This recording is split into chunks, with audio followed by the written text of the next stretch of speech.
Good morning, and welcome to the Lone Star Weekly Business Hour. Your host, Rick Schissler, is a Silver Fox advisor who personally has over 40 years of experience as a serial entrepreneur.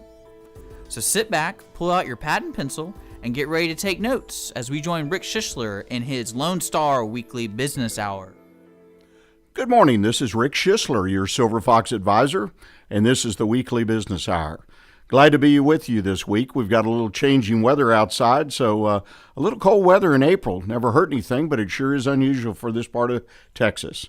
First thing I want to do is thanks again to Deborah Bevers of Changing Home Staging for being our guest last week. Deborah offers a service that I found to be very unique and very interesting, and I would encourage you to, if you haven't already, go back and listen to her show and learn about the way she does her business. I think you'll find it very interesting, but you can pick it up at www.irlonestar.com. You can listen, or as you may or may not know, you can watch on YouTube now. So I encourage you to do that. Deborah did a great job. She offers a great service, particularly if you're in the process of moving or thinking about moving, selling your home. I would encourage you to take a good look at Changing Home Staging. Now we're going to have a few business news, a little bit of business news and tips I hope that you can use even today in your business. I came across a number of articles last week I found very interesting. It was hard to pick the ones that I thought might benefit you the most. And the first one's a little bit unusual, and it's kind of that once-in-a-lifetime opportunity, unless you're a serial entrepreneur like myself, where I had multiple businesses. But that is the opportunity to pick the right name for your company. Now, I know on occasions people will change the name of their business as it evolves, but I think in today's world it's important that you try to do the best you can right up front so you can retain the name, the identity, and the brand and everything that goes with it, and all that energy and money that you put into building that brand over a period of time. So I think it's important you give it some consideration and give it some thought, and that's my first tip to you. Give it some thought. But I came across an article by Derek Walders about naming your company, and I thought it was very interesting. He offered 6 tips, as he called it, when you name a name, name your business. He says, it's not a science, it's really an art, and I happen to agree with him. It's an art. And a lot of us have never had a chance to, like I say, do it. It's a once-in-a-lifetime thing, so it's hard to do. There are companies out there, I need to remind you, that can help you do this, but sometimes the expense of that is a little more than a startup wants to spend that kind of money.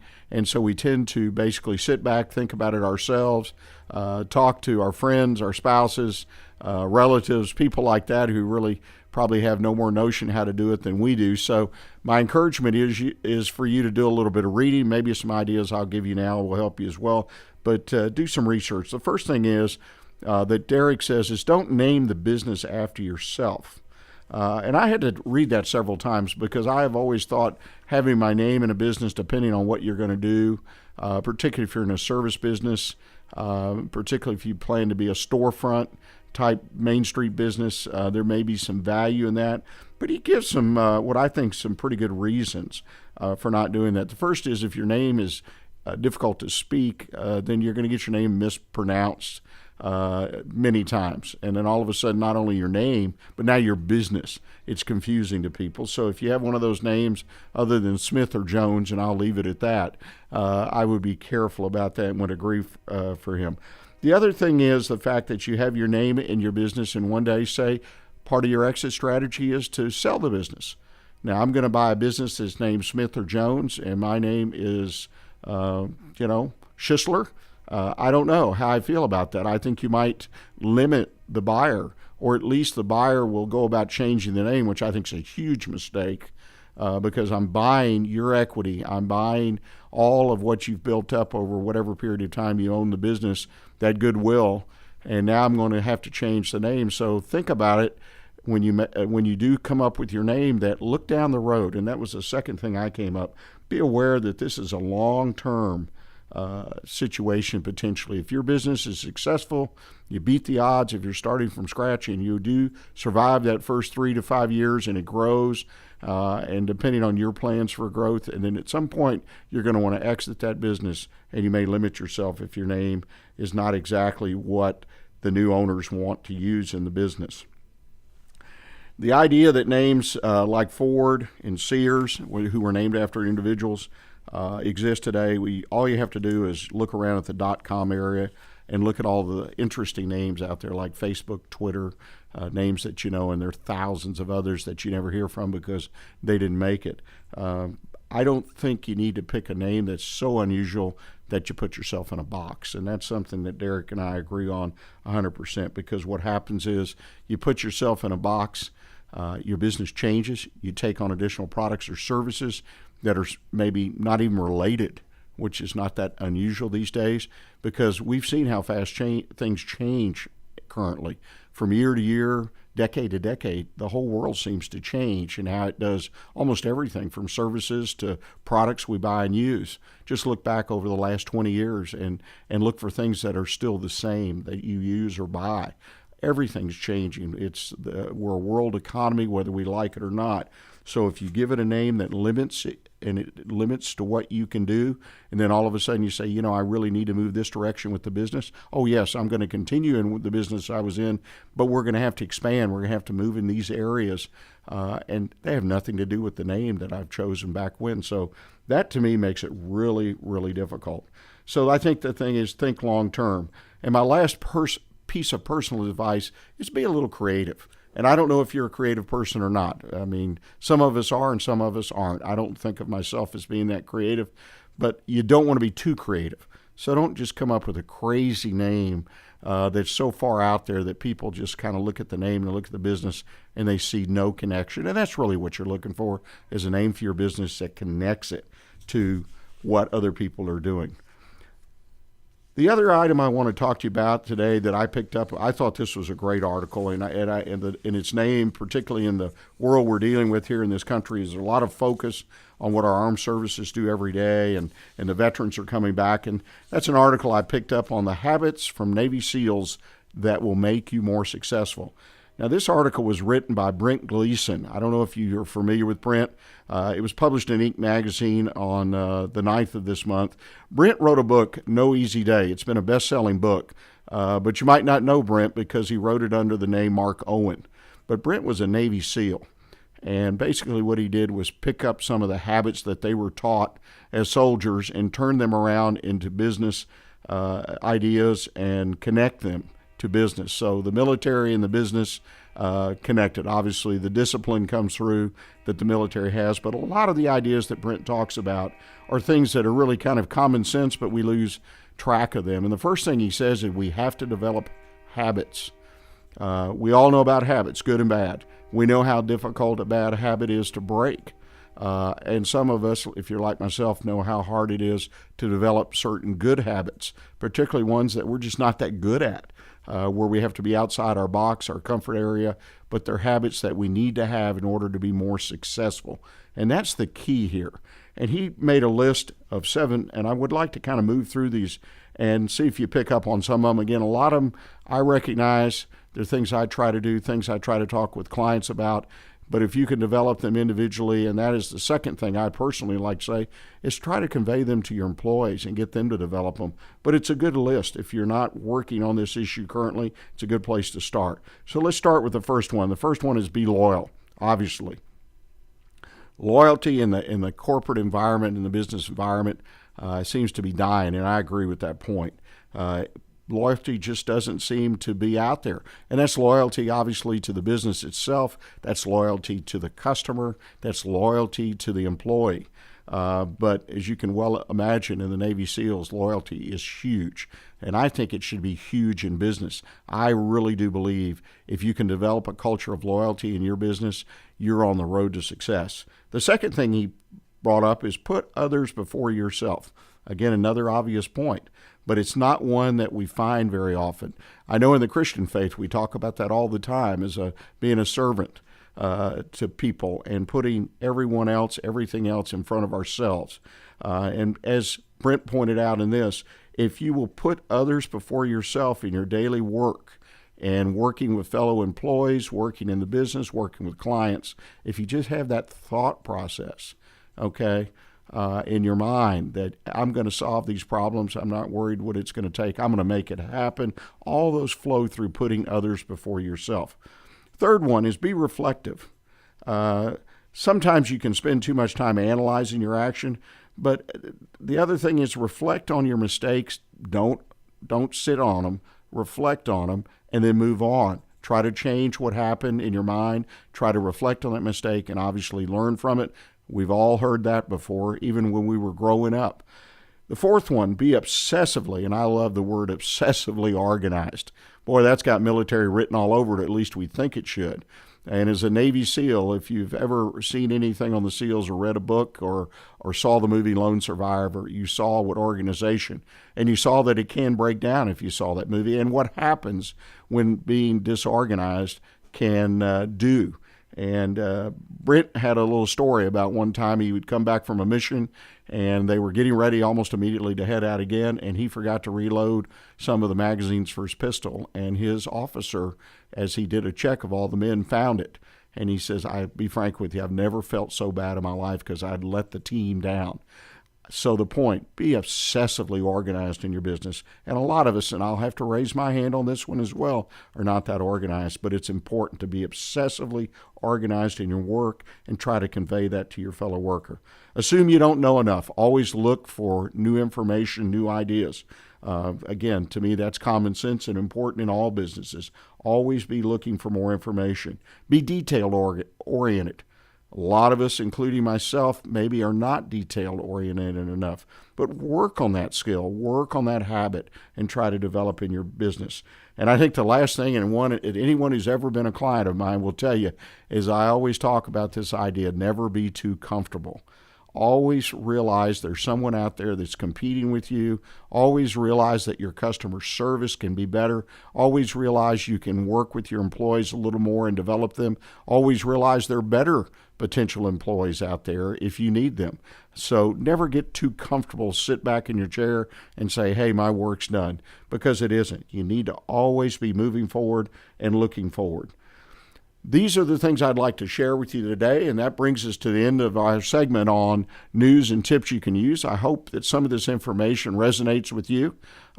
If you'd like to learn more about it, and if you would like me to talk to you about them, you can always contact me here at the station, so feel free to do it. We're going to take a short break now, and then we're going to come back to the best part of the show, and that's our interview. We have a special guest in the studio. I think you'll find it very, very interesting. So please stick with us, and we'll be right back with you. Tri-County Services provides services to children and adults with mental illnesses, substance abuse disorders, and intellectual developmental disabilities in Montgomery, Liberty, and Walker counties. Offices are located in Conroe, Cleveland, Liberty, and Huntsville. Some mental health services offer focus on resilience and recovery. Services and supports for individuals with intellectual development disabilities focus on skill development and independence. Tri-County Services offers 24/7 crisis intervention and evaluation with crisis hotline 1-800-659-6994. And their mobile crisis outreach team. Psychiatric crisis treatment is available at Psychiatric Emergency Treatment Center in Conroe. Substance abuse services include treatment for both youth and adults. Substance abuse prevention classes are also provided for younger children and teenagers. Peer support services for veterans are also offered by Tri-County Services. For more information about all programs provided by Tri-County Services, call 936-521-6100 or visit our website at www.tricountyservices.org. Hi, I'm Joyce with the Corner Pub in downtown Conroe. We're located at the corner of Simonton and North Main, just across the street from the courthouse. The week starts off Monday with open mic hosted by Alan, and Tuesday nights open mic hosted by Jeremy Bankhead. And on Thursday evening, McFarland Jams. There's nightly drink specials available every night, all night. And don't forget, live entertainment every weekend. To see a full list of events, visit our website at thecornerpubinconroe.com. So come join us at the Corner Pub, where the deli is open late.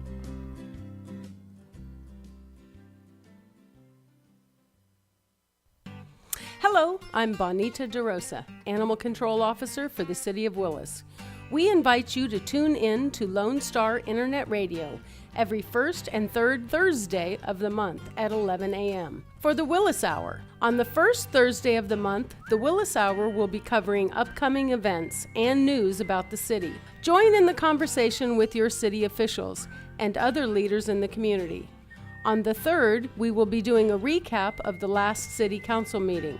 The mission of the City of Willis is to provide high-quality services, accountability, and professional commitment to our citizens. We pledge to provide those who live, work, and visit our city an effective government that is open and responsive to the needs and values of the community. Again, we invite you to tune in on Lone Star Internet Radio every first and third Thursday of the month at 11 for the Willis Hour. Welcome back. This is the Weekly Business Hour, and this is Rick Schissler, Silver Fox Advisor, your host. And as I promised as we left the last segment, that we have a special guest here in the studio this morning. We have Cathy Homeyer. Good morning, Cathy. How are you? Good morning, Rick. And you have a business, Administrative Management Solutions, or AMS. Is that correct? Correct. Well, tell us about that business. Okay, Rick. I'm sure you and your listeners would agree that we've all had bad customer service experiences, whether it be at the bank, car wash, doctor's office, what have you. And what that equates to the business owner is money walking out the door. So what we at AMS want to do is fine-tune the techniques that your team already performs, and then bring in more business for you, retain the existing patients, customers, and then help you grow your new patient numbers, and also look at your ratio of collection to production and help you to increase that as well. Well, that's interesting. Now, so what you're providing is a training program? Yes. Okay. Tell us a little bit, just in general, how your program works. But I'm a new client. How does that work? So what we do is go in and meet with the doctors, and we help the doctors evaluate their needs. They generally have areas that they want help with. That's the initial visit. Then we'll come back in and observe the team and see where we need to focus, and then give them a pathway to succeed with that. So we'll help them achieve their goals and train them. A lot of consultants will go in, evaluate, say they implement, and then they're 1 to 3 days and they're gone. We go in, and as long as it takes, generally speaking, 7 to 14 days. We'll go in for a few hours one day, then maybe the next day we'll stay there all day just to evaluate. A lot of what we do is focus on from the initial phone call and helping to fine-tune that throughout the entire visit. And then when the patient leaves, we want them to come back. We want to retain them. We want them to be excited about being there. And then, of course, tell everybody. Well, absolutely. So would it be fair to say, in a nutshell, you're basically working with customer service? Correct. Okay. Correct. Well, that's a big area. I know I grew up in a retail service business, and I learned customer service from my grandfather from the time I was able to walk up to the counter. I watched him. He was a pro at it. That's a very interesting thing. Now, where do you look for your clientele? We look for them by referral basis, which is great. But in experiencing, if I go into an office, and I recently did go into a specialist office, the customer service was not even close to being if you're saying 1 to 10, it wasn't a 2. Wow. Yeah. So did I go back? No. It's not the doctor. It's the front office. In this case, it's the front office. So that's where and quite often the doctors don't have any idea what's going on up front. And they have great teams, but the teams might not have that technique fine-tuned. And that's where we come in and help them see a little bit here and a little bit there makes a world of difference. For instance, when a patient comes through the door, do they sit behind the counter and just push a paper to them? Or do they stand up and greet, shake their hand, welcome them, and then take care of their every need? So there's a huge difference. And I think, and particularly if you're in, and you've brought up doctors, I assume you work with other businesses, but I know the doctor's offices that I typically go to, you're right, there's a wall, physical wall, and you've got a sliding window typically, and then the doctors are somewhere behind other walls and doors. A lot of times there's even security as far as where to go. And I can see how as a doctor I might get isolated. Forget the fact that maybe I never had any training I don't know if medical schools do that. I know they train on business ideas these days where they used to not, but I don't know if they train customer service. But the fact is, if I'm in the back doing what I do best, I'm not going to be aware of what's going on up front. I mean, not easily. Exactly. And then you want to grow your business, and you don't understand why it's not growing. Well, and you and I know, too, the principle, at least, that I was taught was that, and I don't remember exact number, but if you have 10 people that are not happy, you may hear back from one of them that says, I'm not happy. The other 9, like you did with your specialist, just take a walk. That's exactly right. Is that still true today? Yes. And boy, there's 9 potential lifelong, in the case of a doctor, potential clients or patients that I've lost. Exactly.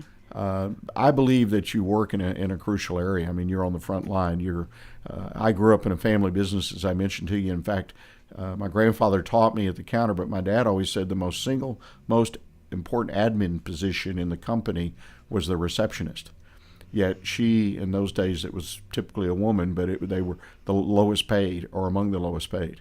But he worked very hard, even with a staff of 30 or 40 people in the admin section of the business, to find the right person and to make her happy, even though she was the lowest paid. I mean, but she was the front line, he said. That's who everybody gets the chance to talk to. That's exactly right. Yeah.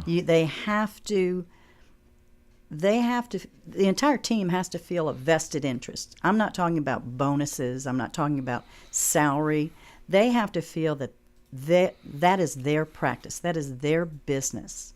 Then and only then will they grow it to the potential it has. They won't allow patients to leave not happy. They'll do everything they can within their power to resolve any issue that may come up. And that's what really needs to... I would much rather stay with the person that I've been with as opposed to leaving them and finding someone new. It's more comfortable with familiar surroundings. The doctors excel at what they do. That's why they're in that profession. But perhaps the team just doesn't really feel that vested interest, and they need to. So to me, it's almost like a culture change. Yes. Because I've been in, and it's funny you mentioned that, because I've been in medical offices where I felt like there really was a team. Everybody just seemed to click, and everybody was upbeat. Because you typically deal with 2 or 3 people on a visit, and from who checks you in, and someone preps you for the doc, and then somebody checks you out, and so they're different people. But I've sensed that, and I've also, as I sit back, think about it, I've dealt with the opposite of that as well. Mm-hmm. And that's what you're talking about, yes, isn't it? Yes. Now, you've mentioned doctors, but you work with other businesses. Give us an idea of other types of businesses that you work with. Any business that relies on their customer service. It can be any type of business, but primarily we've had more experience with dental and medical practices, chiropractic, eye care practices, where there's a great deal of flow of patients, and you want the retention of that. Sure, your other offices, other businesses want retention of customers, and they'll come back to you regardless of that one person might have upset them. But in a medical or dental practice, if someone in that practice has upset them, they may or may not come back because there's a lot of competition, and there's a lot of good offices out there that excel at that. And like you mentioned earlier, you walk in, you know the difference, immediately know the difference. I recently started with a chiropractic office here in Conroe, and my very first visit, I couldn't wait to compliment him because the entire team had it down to a science. I mean, it was so welcoming and so, I couldn't wait to come back. And I asked him, how did you come about building your practice like this? He said he and his wife sat down, they decided how they like to be treated when they go other places, and that's how they built their business. And it works. It works. And it sounds simple, but sometimes it's not. Well, and there's no doubt building a team anywhere is a challenge, and you have to work at it. It's the square peg in the square hole. That's what I always said. Let me ask you, do you in your practice, or do you advocate the use of any kind of personality testing, or when you hire people onto the team? I'm not a huge advocate of that, because I feel that it's been my experience in interviewing people, they're always going to be on during the interview. They want the position. So their best foot, of course, is forward. It generally takes 60 to 90 days to really see, are they going to be a good fit? You might get lucky. You might get that person in that interview, and it might continue. But generally speaking, they have to work with the other team members. They have to work with how they might have experience in another medical office, same field, but they may not work well with what the doctors prefer, how they want their patients treated, and so forth. So generally you see in about 60 to 90 days. So you're really an advocate that as the employer, I need to have a plan in place that monitors, manages, particularly that first 60, 90 days. Exactly. And I've worked with those, and I wouldn't disagree with you. I've used testing. I've used both because finding the right person to any team like that is so critical that you can't be cheap. I mean, you need to invest the money to get the right team. And in your interview process, we have questions to ask. They'll tell you, the answers will tell you a great deal. Individuals, when asked a question, they'll elaborate with you without you even asking them anything personal. They'll tell you more than you really care to know sometimes. But it also gives, are they a good fit for them as well as for your office? Is it a good fit? Right. You know in that interview process. It's a little longer of an interview. It's not, 15, 30 minutes and we're done. It's more of getting to know them and then fine-tuning and seeing, okay, will this be a good fit for them? Because you want longevity. You don't want them to come in and 6 months later decide, well, I want to go down the street to Dr. Smith because they offered this and I need to try something else. You want them to stay. That's a big problem in a lot of medical dental offices. There's a big turnover, and that's what you don't want because that sits negatively with your patients. Absolutely, in any service business. So I'm led to believe, listening to what you say, that you also offer the opportunity to work with a practice on their interview process. Yes. Which I think is so critical. Yes. There's a lot of ways to do things, and it's not difficult, but you do need to train and learn how to do it and have your questionnaire, and it's part of business that I personally loved interviewing and developing to select the right candidate. So I think that's good stuff. That's really good that every business, whether it's medical, dental, or anything, to develop that interview process. Many small businesses lack it. They have nothing. Yes. They really have nothing but the owner's instinct, right? And if they hit it, it's lucky if they hit it. Yeah. I agree 100%. Yeah. Well, we have been talking to Cathy Homeyer. This is very interesting about hiring practices and training and building a great service team. We're going to take a short break now, and I hope you'll stay with us. And we come back, we'll learn more about Cathy and her business. At Jazzy Junk, volunteers reclaim, restore, and recycle. Jazzy Junk is a non-profit resale storefront where you will discover wonderful, unique finds at very affordable prices on furniture, antiques, books, art, home decor, and more. When you shop Jazzy Junk, you support New Danville, a community for adults with developmental disabilities. We receive new donations daily, so plan a visit to Jazzy Junk today to find that perfect item or gift. Our motto is here today, gone today. So remember to hurry in and shop often for the best selection. Jazzy Junk is located in the outlets at Conroe on League Line Road and I-45 North. Call 936-441-4500 or visit our website, jazzyjunk.org. That's JUNQUE for more information and store hours. Get your taste buds ready for Taste Fest 2014 presented by H-E-B. This year, Taste Fest will be on May 8th from 5 to 8 p.m. at the Lone Star Convention and Expo Center. featuring local food and beverage vendors and local restaurants that are members of the Greater Conroe Lake Conroe Area Chamber of Commerce. We've partnered with the Montgomery County Food Bank, so bring in your canned food items to be entered into our raffle.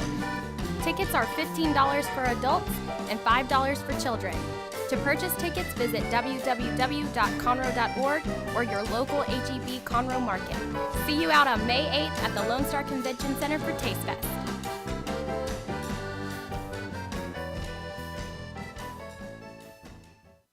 Howdy, howdy, folks. Cable Smith, host of the Lone Star Outdoors Show, inviting you to join me Saturday mornings from 7 to 8 on Lone Star Internet Radio for Texas' premier hunting, fishing, and outdoor talk show. So pour yourself another cup of coffee and pull up that stool a little closer to the old campfire, because if you can catch it or kill it in Texas, we're going to talk about it. That's right. Bucks and ducks, gobblers, monster bass, redfish, trout, and a whole lot more. Plus, you never know what outdoor celebrity is going to drop by, from Phil the Duck Commander Robertson to fishing legend Bill Dance or everybody's favorite uncle Ted Nugent. Heck, we might even mix in an interview and hear some brand spanking new Texas music from one of your favorite Texas musicians like Robert Earl Keen, Brandon Ryder, or the honky-tonk kid himself, Aaron Watson. Loved or hated but never ignored, it's the Lone Star Outdoors Show with me, Cable Smith, Saturday mornings from 7 to 8 right here on Lone Star Internet Radio on irlonestar.com. This is Rick Schissler, your Silver Fox advisor, welcoming you back to the third segment of our program today on the Weekly Business Hour. Our guest again is Cathy Homeyer of AMS, Administrative Management Solutions. Cathy, we've been talking a lot about the business you offer and training customer service, I guess training it into the business, bringing it into the business, which I'm a big proponent of. So you and we're right on top of that together. Tell us a little bit about your background. I mean, obviously you have an extensive business background. You just started this business not long ago. Tell us about your background. Okay, Rick, I was an executive assistant to an executive VP with a major oil company, then left there to start a family, raised our boys, then I was a co-founder of a manufacturing company, successfully accomplished that, and then decided to, once the boys were of a certain age, I decided, well, I want back in the workforce, so to speak. So I looked at dentistry, did not have any experience at it, started out as a chairside assistant, then decided, well, my niche really is in administrative, then stepped away from that and was the insurance manager. Then after that, became an office manager. So I've had quite a bit of experience with administrative, and customer service is my key goal. It has to excel. Started up a dental practice, helped to start up a dental practice about 10 years ago. We started with myself, a doctor, and one assistant. They have now grown to 6 front office team.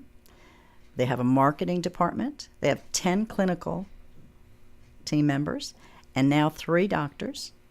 And they're opening a second office in March of this year. Well, I'm sorry, April. We were hoping for March, but it's turned to April now. Very successful. So by growing the team, growing the practice, you're growing the team and retaining and then adding to. So I have had a great deal of experience with all of that. Well, that absolutely. Now, what led you, though, to start out on this venture? I wanted a little bit more family time and a little bit more time to just focus on different areas. We have a lot of interests. My husband and I like to travel. We have a good deal of time to focus on our family, and this allows that, as well as branching out and helping other practices. Right. And I think one of the key to starting this was my personal experiences at different businesses. There's got to be something better. The customer service is not there, so I felt I can focus on this. I can help them achieve this. So that's basically how I got started with it. Well, it's no doubt in my mind, obviously, you have the skill set. A lot of folks will start businesses even in different areas that they never have worked in, but you come to the table, obviously, with the skill set well in place. And than it's just starting the business, which is a big thing for anybody. Yes. That's interesting. What is the biggest challenge you have every day in this new business as, a new business? The biggest challenge would probably be getting out there and marketing myself, meeting new people. I love to meet new people, and I'm very passionate about what I do. So if I can get the ear, I can fill you in on how we can help. But I think the biggest challenge is the marketing aspect, getting out there and getting in front of the people, getting with the doctors themselves. Well, let me ask you, and to me this is a natural flow from that, competitive-wise, do you find other people in the marketplace that are doing what you're doing or offering these types of services? Certainly. There's other consultants for dental medical practices, but quite often they'll come in and they'll come in one day and meet with the doctors. They'll come back and present to the doctors what needs to be done. And then perhaps the third day they'll come in and they'll feel like they've implemented those changes. Well, that's great, and I don't discredit that, but it needs a little bit more than that. The team needs to be comfortable knowing that we're not coming in there to have them lose their job. We're coming in there to help them fine-tune their techniques because they're there. The doctors want them to be there. The doctors are happy with them. They just want to help them a little bit. So we want them to retain their positions. We don't want to eliminate their positions. Right. Our focus is helping them to just fine-tune things. Some might come in that have no experience with it, no experience with dental, medical, chiropractic. We can help them with that and get comfortable with that. Quite often in a busy practice, the other team members don't have the time it takes to train them. So they need someone to come in and say, okay, continue on because you're busy. The phones are ringing, you're checking patients in, checking patients out. We're there to help train them as well as any new team members that come on. Right. Well, that's interesting. I mean, being in a competitive business, so what makes you different really is that you, and again, I'm going to put it in a nutshell, you follow through. Correct. And I think that's important. And we're here. We'll come back, and we help you. We set up your goal, give you the pathway. We help to train and implement, which doesn't mean we're here, 3 days and we're gone. It might take 7 to 14 days. That's fine. And then we step aside. We ask that the doctors monitor, or their office manager, monitor the changes. Is it working for you?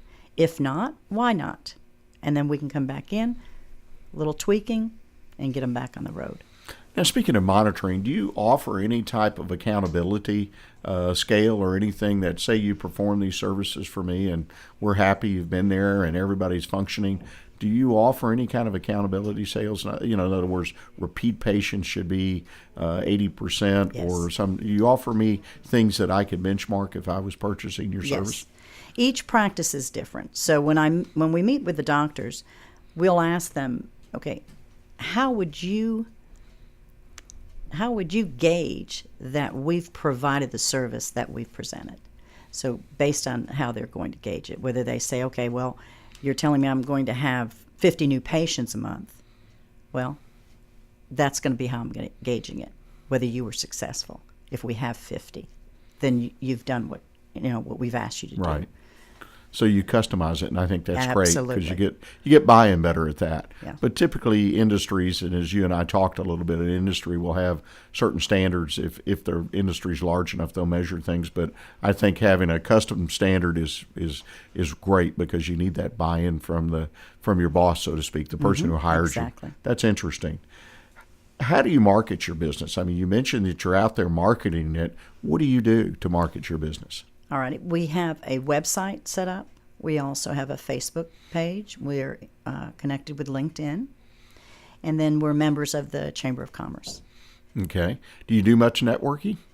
We've just started doing that. So, yes. Okay. Yes. So you're new to the networking business. Yes. Any tips for anybody that's starting out in networking? Get out there. Just get out there and introduce yourself and make yourself welcome. And just continue to get out there. I always have a tip for a new networker. Be sure you have plenty of cards. Yes. Because how many times I've met someone who was new, particularly, well, I'm out of cards. Yeah, They just don't think to bring their cards. Yeah. At least, or a brochure, either one. So that's my big tip to new networkers. Bring a pocket full of cards. You just never know how many people you get a chance to talk to. Exactly. That's interesting. If you could start your business, and I know you're new into it, but this is a question I always like to ask people that are in business for themselves. If you could start it over, or even your career, I mean, I don't mind going that far back if you'd like, but particularly this business, is there anything you would do differently? No, actually, no. So far, so good. So far, so good. Okay. So far, great. Yeah. Yeah. Well, like I said, you have a great skill set to do what you're doing, and I think that's such a plus.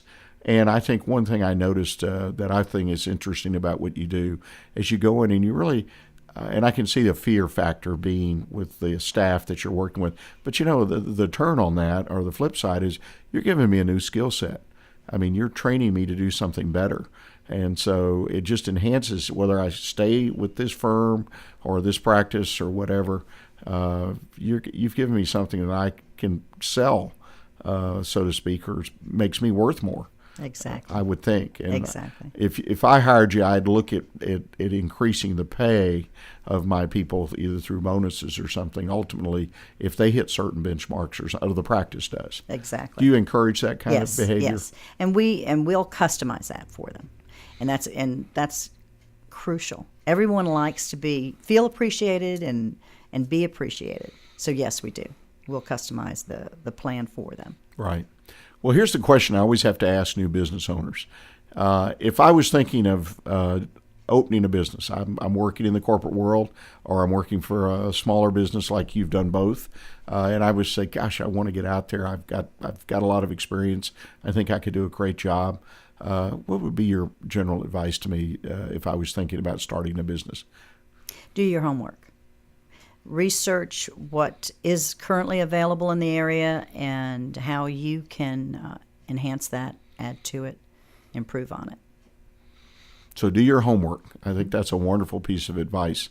We're going to take a short break now here, and when we come back, we're going to talk to Cathy a little bit about a subject I always like to touch on is work-life balance. Cathy's kind of taken us through her life, and she's done things already throughout her life, her career, it sounds like, to balance life. But she's got some other things I'd like you to hear about. So please stay with us and join us in our final segment. Have you ever wandered around a parking lot trying to look like you actually know where you parked? Then you'll love the Mark and Cindy Show. If buying toilet paper with aloe vera is the most exciting thing you're going to do today, then you'll love the Mark and Cindy Show. Even if you haven't tweeted, you'll still love the Mark and Cindy Show. How about twerking?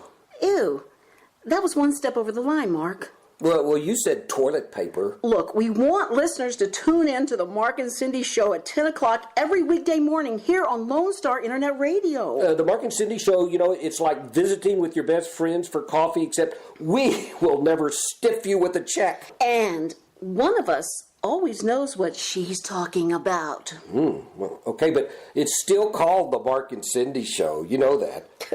We'll see. The Mark and Cindy Show. Tune in to Lone Star Radio every weekday morning at 10 o'clock.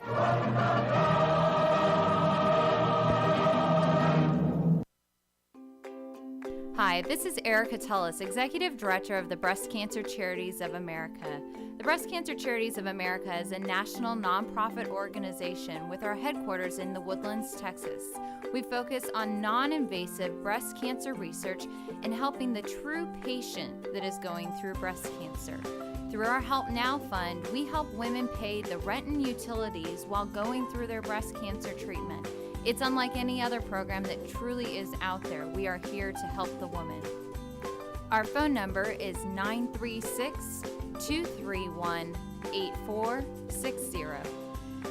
For more information or to get involved or to even make a donation, please visit our website, www.igopink.org. Welcome back to the Weekly Business Hour. This is Rick Schissler, your Silver Fox advisor. We've been having a great conversation this morning with Cathy Homeyer of AMS, Administrative Management Solutions, and about her work in enhancing the customer service aspect of practices, dental, medical practices, other types of businesses. Been very interesting, something that's near and dear to my heart. Cathy, now we'd like to talk and kind of pick your brain a little bit, because many of our listeners and many of the business people I talk with, particularly when they start a business in the first few years, all it's about is work, pressure, things left undone, and so on and so forth. And work-life balance goes out the window. And if you have a family or other responsibilities, they tend to get dropped down the list so far, sometimes they drop out of sight. Share with us some of the things that you do to maintain that work-life balance. All right. Rick, Greg and I enjoy our together time. My husband travels a great deal of time. He's gone 2 weeks out of every month. So we try to spend a great deal of time together when he is home, which is fun. With this business, that allows us to do that. We enjoy traveling. We have 2 grown sons. Both of them graduated from Texas A&M. Both our daughter-in-laws graduated from Texas A&M. Our oldest son has his degree in computer science. Our youngest son has his PhD in meteorology.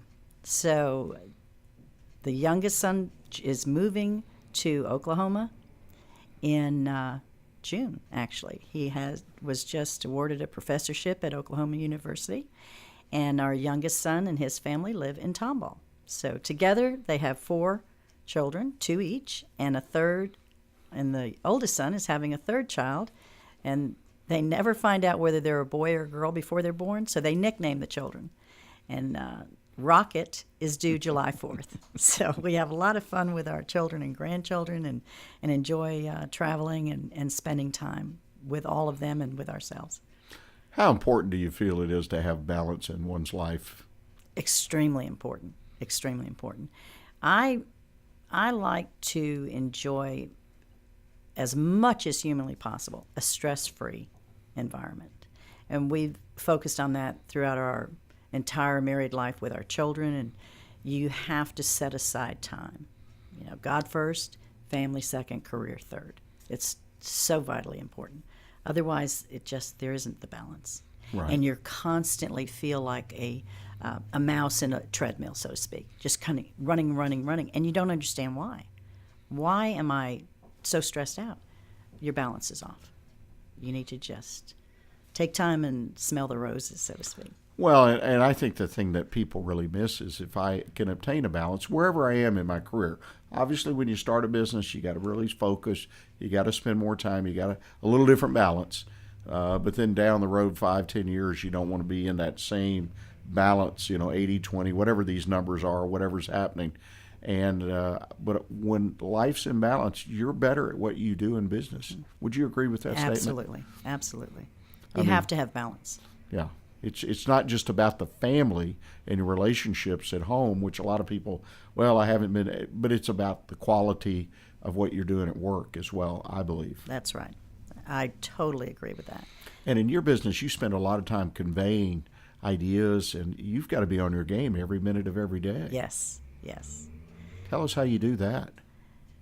Staying focused, and taking time to relax and plan.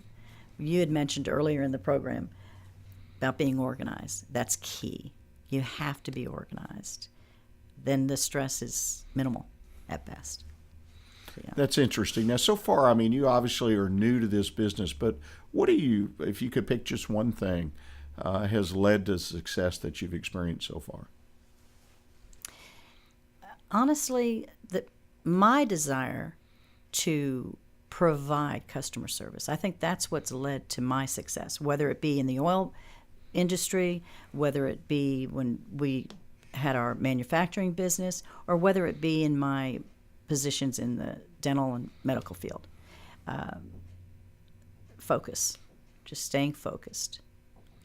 So you basically take the same qualities you try to teach me if I'm a customer service person and apply them to yourself every day, right? Exactly. That's the way it should be, shouldn't it? Yes. That's wonderful. Is there any advice in general, though, if you that you would have for a listener if we have a young entrepreneur, and I use the word young, you can be any age, that's not an age, but a new entrepreneur, better way, where they're having work-life balance issues, where they just can't seem to get all the work done, and yet they feel like they have no personal life whatsoever. Any thoughts or advice for them? I would say sit down and perhaps make a list. What's the pros and the cons of your life right now? Where do you feel you need to focus on, and what's avoiding that? What are you avoiding to get to that point? Quite often people are visual people. Quite a few of us are visual. Right. So you might need to just take a blank piece of paper, 2 columns. This is what I'm doing. This is what I'd like to do. This is where I'd like to be with my business or with my family. Then how do I get there? I need to find a way to get there. And when they see it in black and white, quite often it'll pop. I think that's a great point, because I believe scientists have argued that over 50% of us, and I know I'm one, I'm a visual person, that if you present it to me visually, I get it, where if you've talked about it all day, I don't get it. Exactly. And I know my wife's that way on a lot of things. But yeah, I think that's a good recommendation and good advice, and I think it is a challenge that so many people, and I know clients I've had, who are very successful in their businesses, from your basic accounting measures as revenues, profits, growth, but yet their other part of their life just is just sitting out there, just dying. And that's one of the things I do in my practice. I'm not just working with the business, I'm working with the individual to make sure we have a balance, because I believe you're more successful if you can find a better balance in your life. Absolutely. Got to have support from the troops at home, too. Absolutely. Let me ask you something now. You've talked about your marketing, that you're getting out there, you're basically marketing off referrals, and now you're getting involved in networking. And you said, well, my plan is I just get out there and I just meet and find as many opportunities to meet people that I can. Let's drill down into that a little bit. If I met you at a networking event, or even making a presentation, what is your main marketing message to me? What are you going to convey to me to connect with me? If you were a business owner, I would ask you, are you happy with the status of your business?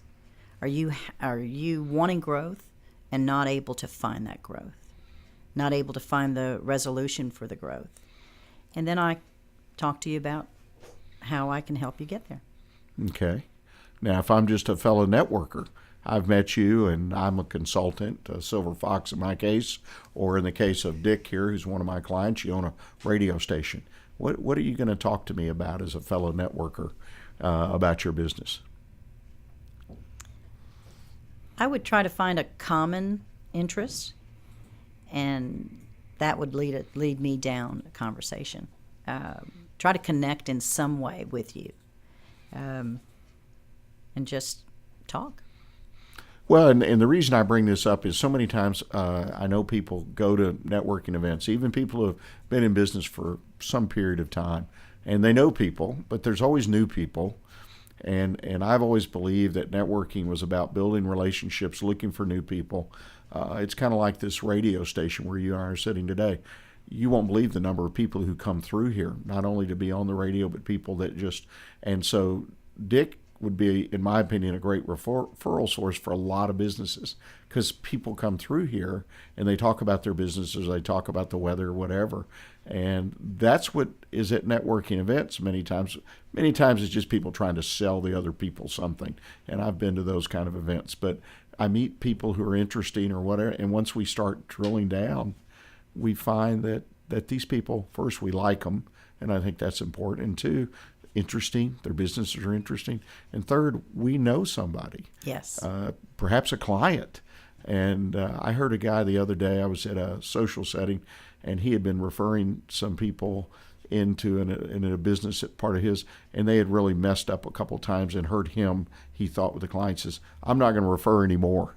And I sort of, whoa, I didn't say anything to him directly, but I wanted to say, well, we need to reload. We need to find someone better to refer. What do you think about that?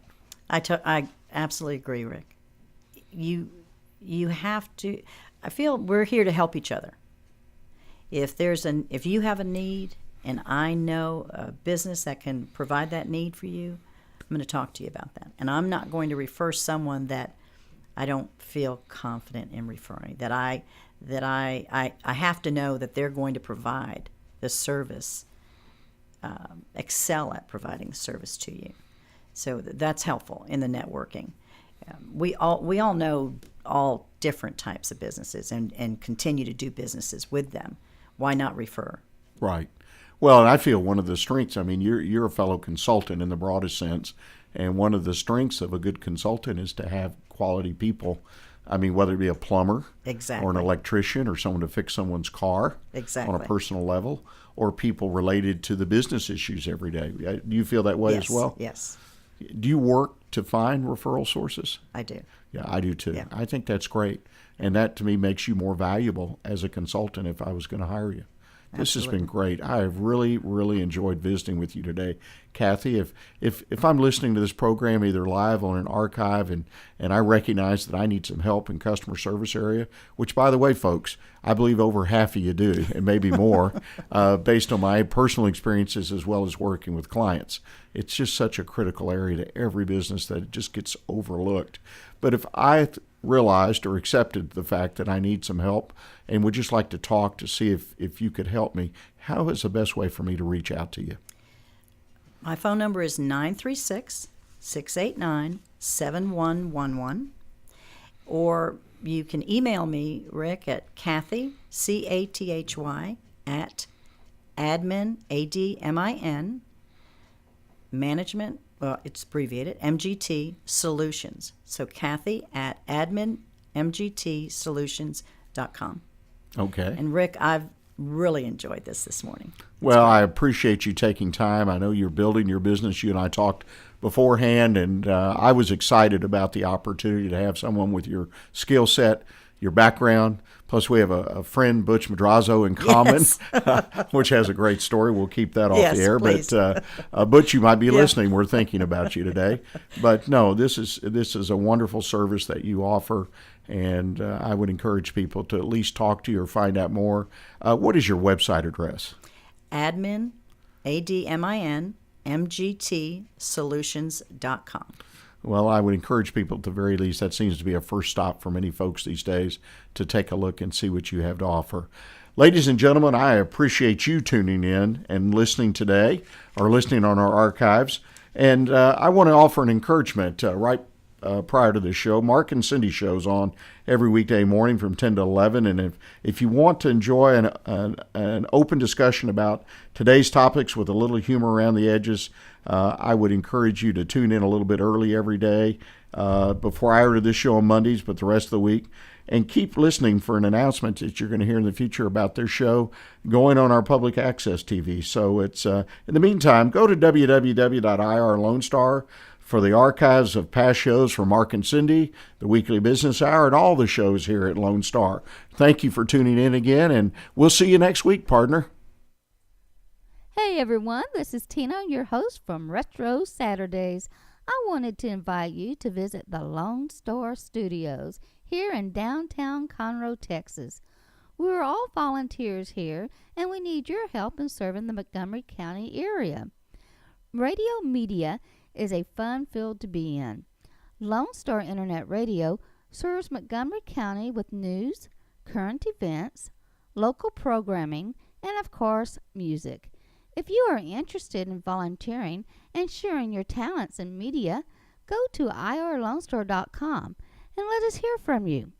Lone Star Internet Radio, serving Montgomery County from the heart of downtown Conroe.